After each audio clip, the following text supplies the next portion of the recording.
Assalamualaikum students, I hope you all are good and doing well in your studies, taking precautionary measures.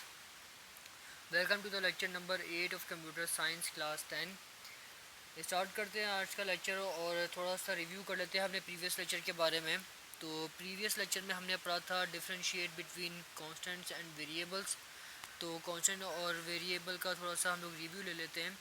Constant और variable में हमने ये फ़र्क पड़ा था कि वेरिएबल अपने पास वैल्यू स्टोर कर लेता है, लेकिन वो चेंज हो जाती है ड्यूरिंग प्रोग्राम एग्जीक्यूशन के टाइम पे भी। तो प्रोग्राम एग्जीक्यूशन से मतलब क्या होता है? प्रोग्राम एग्जीक्यूशन से मतलब ये होता है कि प्रोग्राम आपका वर्किंग में होता है, प्रोग्राम आपका चल रहा होता है और आप जो है उसकी वैल्यू चेंज कर लेते हैं। आपको अलाउ होता है, आप वैल्यू चेंज कर सकते हैं। जबकि कांस्टेंट में ये है कि आपने एक मरतबा जो वैल्यू असाइन कर दी है तो आप फिर उसे चेंज नहीं कर सकते। आज हम लोग अपने आगे टॉपिक कंटिन्यू करेंगे। तो सबसे पहला जो हमारा टॉपिक है वो है बेसिक कमांड्स का। अब बेसिक कमांड्स क्या हैं इसके बारे में आपको बता देता हूँ।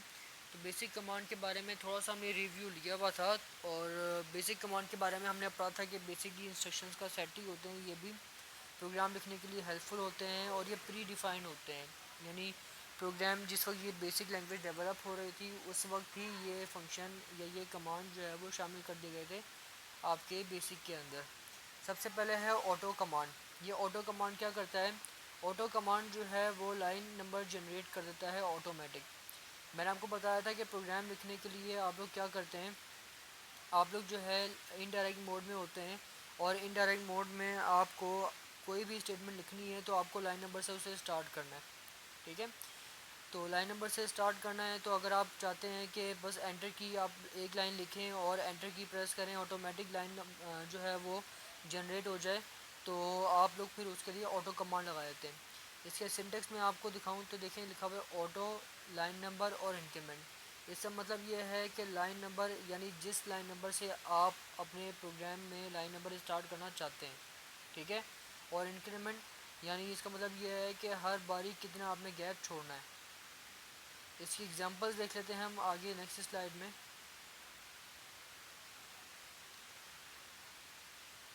देखिए लिखा हुआ है ऑटो 100, 20।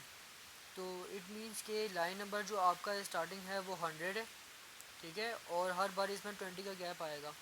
तो एग्जांपल्स हम लोग देखते हैं। देखिए लिखा हुआ है 100, उसके बाद 120, 140, यानी लाइन नंबर 100 से आपकी स्टेटमेंट स्टार्ट हो गई है। और उसके बाद फिर क्योंकि हमने इंक्रीमेंट 20 का रखा था तो फिर 120 आया, फिर 140 आया, और जब तक हम एंटर की प्रेस करते रहेंगे तब तक जो है वो लाइन नंबर इंक्रीजिंग ऑर्डर 20 के हिसाब से जो है वो उसमें ऐड होता रहेगा। इसी के साथ जनरेट लाइन नंबर हमने दूसरा पॉइंट इसका देखे तो लिखा हुआ है 10, 20, 30। अब ये क्यों हुआ है? क्योंकि हमने सिंपल यहाँ पे ऑटो लिखा था, ठीक है। तो अगर हम सिंपल ऑटो लिखते हैं तो वो क्या करता है कि 10 ऑटोमेटिक जो है वो लाइन नंबर 10 से स्टार्ट करता है और 10 का जो है वो इंक्रीमेंट उसमें लगाता रहता है। दूसरी हम लोग कमांड देखते हैं क्लियर कमांड।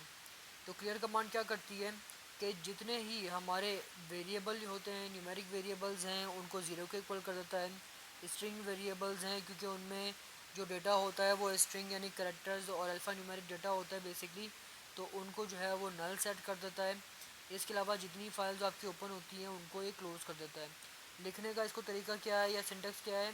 सिंपल क्लियर लिखा, प्रोग्राम जो आपके वेरिएबल्स हैं, स्ट्रिंग है, न्यूमेरिक है, या जितनी फाइल्स ओपन है वो ऑटोमेटिक उसको क्लियर कर देगा। इसी के साथ हम लोग यहाँ पे एग्जांपल देख लेते हैं। देखें लिखा हुआ है प्रिंट एक्स और उन्होंने लिखा हुआ है एक्स की वैल्यू 100 दी हुई है। प्रिंट एक्स किया तो देखें आउटपुट में 100 आ गया, लेकिन जब मैंने नेक्स्ट स्टेप में जो है वो क्लियर किया है तो क्लियर में आप देखें प्रिंट एक्स की जो वैल्यू आई यहाँ पे वो 0 आ गई। नेक्स्ट कमांड की तरफ चलते हैं। CLS इसकी फुल फॉर्म ही अगर मैं आपको बता दूँ तो इसका मतलब ये है कि क्लियर स्क्रीन। जब आप इसे टाइप करते हैं या ये कमांड आप कंप्यूटर को देते हैं तो जो बेसिक आपके पास इंटरफेस होता है यानी जो भी ये इसकी आउटपुट होती है आपकी स्क्रीन पे आई हुई होती है वो सारी क्लियर हो जाती है, ठीक है, और साफ़ हो जाती है स्क्रीन। तो अब आप जो भी काम करेंगे वो बिल्कुल आपको एक नई स्क्रीन पे नज़र आएगा। नेक्स्ट स्लाइड की तरफ चलते हैं हम लोग।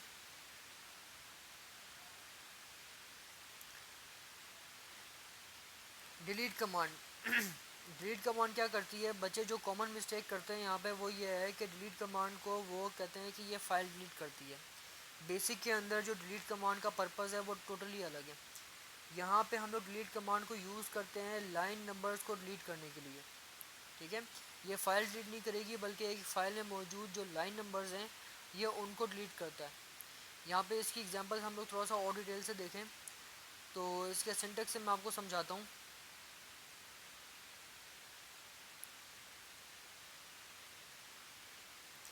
देखिए लिखा हुआ है डिलीट लाइन नंबर 1 और फिर डैश लाइन नंबर 2। इसका मतलब क्या है, बल्कि एग्जांपल से इसको क्लियर करते हैं हम लोग। डिलीट 70 लिखा हुआ है, इट मीन्स कि ये सिर्फ और सिर्फ लाइन नंबर 70 को डिलीट करेगा। नेक्स्ट इसका पॉइंट डिलीट 50 टू 150। इसका मतलब ये है कि लाइन नंबर 50 से लेके 150 तक जितनी लाइन्स हैं वो डिलीट हो जाएंगी। Next delete dash 80, it means कि 80 से पहले इंक्लूडिंग 80, ठीक है ना, कि जितनी 80 से पहले हैं 80 तक की सारी लाइंस डिलीट हो जाएंगी। और अगर मैं लिखता हूँ डिलीट 120 और फिर डैश, तो इसका मतलब यह है कि 120 से ऑनवर्ड जितनी लाइंस हैं वो सारी की सारी डिलीट हो जाएंगी। इसके बाद आगे फर्दर हम लोग चलते हैं एडिट कमांड की तरफ। तो एडिट कमांड क्या करती है, एडिट जो है वो वैसे भी इसका नाम आप लोगों ने मोस्टली सुना हुआ है। तो एडिट जो है वो चेंज करने के लिए इस्तेमाल होता है। लाइन नंबर में जो आपने एक स्टेटमेंट लिखी हुई है एक किसी भी स्पेसिफिक लाइन नंबर में, उसकी जो स्टेटमेंट्स हैं उनको चेंज करने के लिए बेसिकली एडिट कमांड यूज़ होती है। अब देखें इसी एग्जांपल लिखा हुआ है edit line number. It means कि अगर मैं यहाँ पे लिखता हूँ एडिट 140 तो क्या होगा, 140 पे जो भी स्टेटमेंट है वो मेरे सामने आ जाएगी और मैं उसमें चेंज कर दूँगा, एंटर की प्रेस करूँगा तो 140 में जो प्रीवियस सारी चीज़ें लिखी हुई थी वो चेंज हो जाएगी नई चीज़ों के साथ, यानी जो मैं नया कुछ टाइप किया है उसके साथ। इसी के साथ सेकंड इसका सिंटेक्स है एडिट डॉट। इसका मतलब क्या है, इसका मतलब ये है कि जिस प्रोग्राम की इस वक्त एग्जीक्यूशन हो रही है, सॉरी जिस प्रोग्राम लाइन की इस वक्त एग्जीक्यूशन हो रही है ये उसे जो है वो आपकी मॉनिटर की स्क्रीन पर डिस्प्ले कर देगा। तो इससे फ़ायदा ये होगा आपके जो करंट लाइन है अगर तो उसमें मिसाल के तौर पर कोई एरर है, ठीक है, तो आप फिर उसको on the spot he change कर लेते हैं। नेक्स्ट स्लाइड की तरफ हम लोग चलते हैं। फाइल कमांड, ये फाइल कमांड क्या करती है, फाइल कमांड बेसिकली आपकी एक डायरेक्टरी के अंदर जितनी फाइल्स होती हैं उनकी लिस्ट शो कर देती है। यहाँ पे थोड़ा सा हम लोग वाइल्ड कार्ड को भी रिव्यू कर लेते हैं। 9th क्लास में आप लोगों ने वाइल्ड कार्ड्स पढ़े हैं। तो वाइल्ड कार्ड में आपने पढ़ा था एक स्टेरिक और दूसरा क्वेश्चन मार्क। स्टेरिक जो है रिप्रेजेंट करता है किसी भी नंबर ऑफ़ कैरेक्टर्स को, इसमें एक कैरेक्टर भी आ सकता है, इसमें 100 कैरेक्टर्स भी आ सकते हैं, जबकि क्वेश्चन मार्क इंडिकेट करता है एक सिंगल कैरेक्टर को। इट मीन्स कि अगर आपने 3 बार क्वेश्चन मार्क लगाए हुए हैं तो ये रिप्रेजेंट करेंगे आपके 3 कैरेक्टर्स को, ठीक है। लेकिन अगर आपने यहाँ पे स्टेरिक यूज़ किया हुआ है तो स्टेरिक जो है वो बेसिकली एनी नंबर को रिप्रेजेंट करता है, अब चाहे वो एक कैरेक्टर हो या फिर जो है वो 100 कैरेक्टर्स हो। आगे फर्दर हम देखते हैं तो देखें लिखा हुआ है फाइल्स स्टेरिक डॉट DOC। तो इसका मतलब क्या है, इसका मतलब ये है कि डॉक्यूमेंट यानी ऐसी फ़ाइल को आपने सर्च आउट करना है कि जिसका नेम तो किसी भी कितने भी अल्फ़ाबेट्स के ऊपर हो सकता है, ठीक है, लेकिन इसकी जो एक्सटेंशन है वो .doc है। इसी के साथ इसकी दूसरी हम लोग पॉइंट देख लेते हैं, लिखा हुआ है फाइल्स डी और फिर स्टेरिक डॉट स्टेरिक।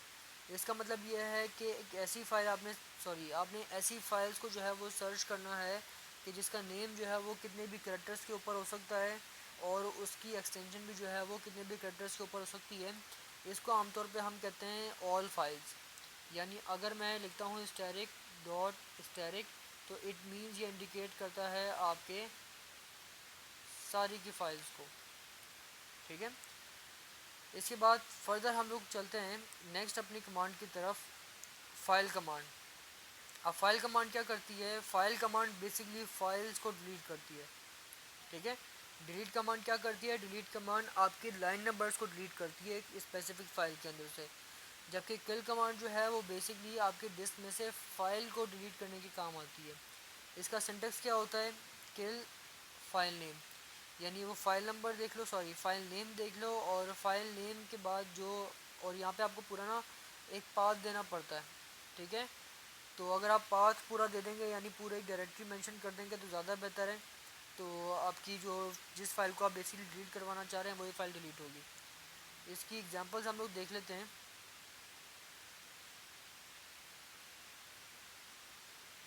देखिए लिखा हुआ है kill inventory dot base. It means कि ये फ़ाइल जो है, जो इसका नाम इन्वेंट्री है और उसकी एक्सटेंशन जो है डॉट बेस है, ये इस फाइल को डिलीट करेगा। ठीक है, तो ये कमांड थी, ये आमतौर पे आपको शॉर्ट डेफिनेशंस में आ जाती है। और एक और बात मैं आपको क्लियर कर दूं कि इन जो इस टाइप के जो क्वेश्चंस हैं कि जिनमें सिंटेक्स होता है, इसमें 1.5 मार्क्स होते हैं इनकी डेफिनेशन के। ठीक है, और 0.5 मार्क्स होता है इसके सिंटेक्स के। ठीक है, तो आपको पूरे नंबर नहीं मिलेंगे अगर आप खाली डेफिनेशन लिख देंगे। आपको अगर पूरे मार्क्स चाहिए तो उसके लिए आपको डेफिनेशन और इसका सिंटेक्स दोनों आपको मेंशन करना पड़ेगा।